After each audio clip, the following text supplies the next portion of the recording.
Hey guys, it's Carson Tech here, back with another video, and in today's video, I'm going to be showing you how to install a subwoofer in a 2005 Honda CRV, and more specifically, how to run the power cable from the front of your vehicle through the firewall of the Honda CRV to the interior of your car and to the rear. So as you may know, if you found this video, there aren't really any sources out there, existing anymore at least, that show how to run a power cable through the firewall of a 2005 Honda CRV.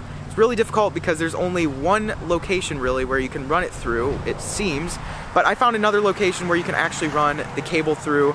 So in today's video, I'm going to be showing you how to run this through without any extra modifications, no drilling needed. But so yeah, I don't want to say too much, so let's actually get into installing this. So if you have seen really any other subwoofer installation video on YouTube, pretty much all of them run the power cable through the passenger side of the vehicle.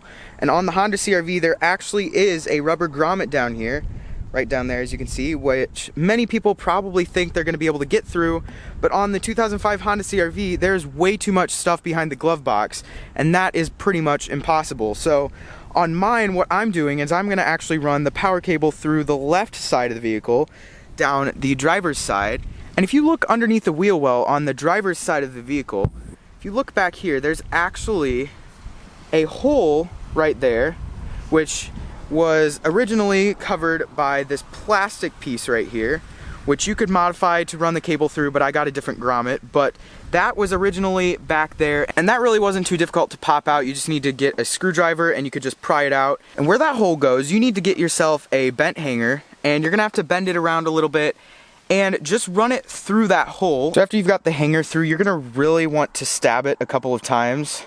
And then on the interior of your vehicle, if you go inside, you'll notice that behind the brake pedal, if you pull back this, it's just on by Velcro, so you can take it off. And behind here, you'll find that you've made a hole through this plastic, and the hanger is right there. So you're able to pull that through, and then just attach your power cable onto that, and you're able to pull it through that hole. And on the other side, on the exterior, you're gonna wanna make sure that you go and get a grommet. So for me, I wasn't able to find specifically what I needed because the interior of this hole needs to be the same size as your power cable. But for me, I was able to just go and get this, which is a rubber grommet, and then also I was able to get this, which is a rubber bushing. And together, I'm gonna just cut out this outside part of the rubber and place this on the inside of that, so then it can go and hold the power cable through and not have to worry about water damage and stuff like that. So I got these from Lowe's, if you'd like to see the product numbers there. These are the two different things I got. But preferably, if you can, just try and get one grommet that has the interior diameter correct at the first time. But the most important thing is that the exterior diameter of this grommet is 1 1/8 inch. So that's the whole size of that hole that I just took that plastic piece out of. So you're gonna need to make sure that you get that exterior diameter right there. Alright, so now as you can see now, I cut off the excess part of the rubber on the bushing, and it's able to fit on the inside of this grommet now.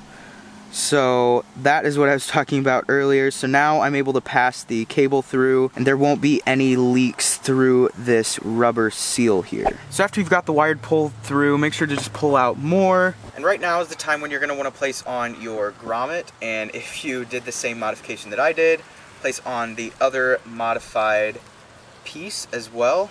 And just push this all the way until you reach the firewall. And once there, just place it into the hole, which is really easy to do.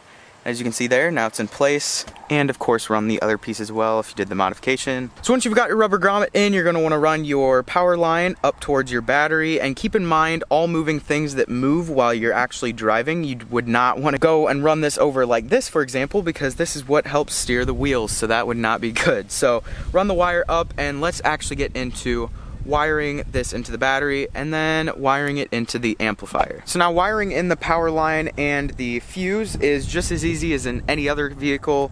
Make sure to keep in mind that the fuse should be placed as close to the battery as possible. So I'm going to be placing it about right here, so then it can run through this way and like that. So here's just a time lapse of me installing the fuse and wiring this up.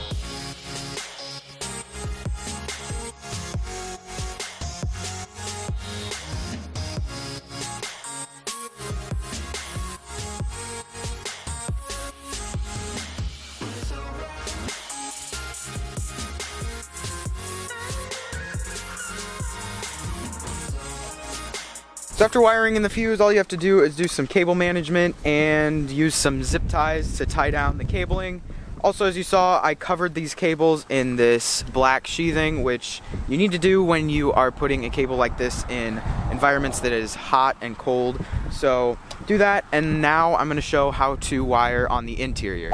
Alright, so running cables on the inside is pretty easy. As you can see, I ran the power cable behind this carpet here, and I ran it up and towards the plastic, and then all the way along to here. I ran the cable on the rear side of this, and then ran it underneath this side of the seat over here, because running it on this side, it would just be way too visible. And as you can see, I didn't like the way that the red looked, so I added the black sheathing on that cable there too. So when you're getting in the car, you can't really see it.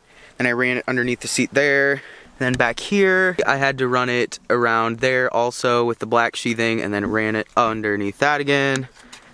And then up through this panel here. And underneath the seat, I have it brought up through there and then coiled up there, and as you can see over there, there's the audio lines and the power on cable, and also the remote wire, which has a controller in front, which I also want to show you before showing this being tested out. So I ran the remote controller. If you have one, I'm going to attach this down probably with Velcro or something later, but you can run it into this small little compartment here, which is very convenient because you can close it up. Whoa, hold up. Actually, I just want to mention really quick that in the original video, I showed that I had this installed, which it actually hooks directly into the amplifier, and it came with the amplifier, and it's supposed to be able to control the subwoofer, but it actually never worked. I sadly had everything installed, but it did not work. So I had to purchase this control over here, and this controls the subwoofer. If anybody is wanting to control their subwoofer, I just want to recommend this. This thing works amazingly. Once you have it all the way down, it basically turns off the sub. So if you want no subwoofer at all, this works perfectly, and you can turn it all the way up as well. So you don't have to go to the back of your vehicle and actually control your subwoofer,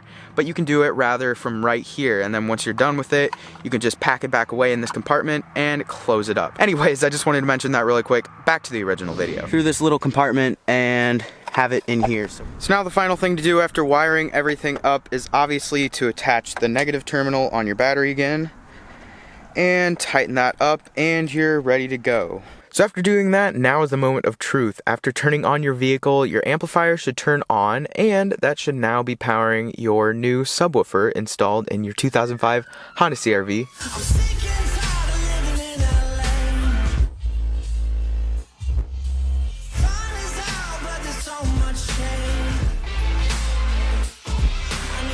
So now because of this, you should have much better audio than stock audio and be able to jam out now with much better bass. So anyways guys, that is pretty much it for this video. I hope you guys enjoyed it. If you did, make sure to let me know by clicking that thumbs up button down below. If you'd like to purchase anything that I showed in this video, including the subwoofer, the amplifier, really anything, I'll be linking all of those down below in the description.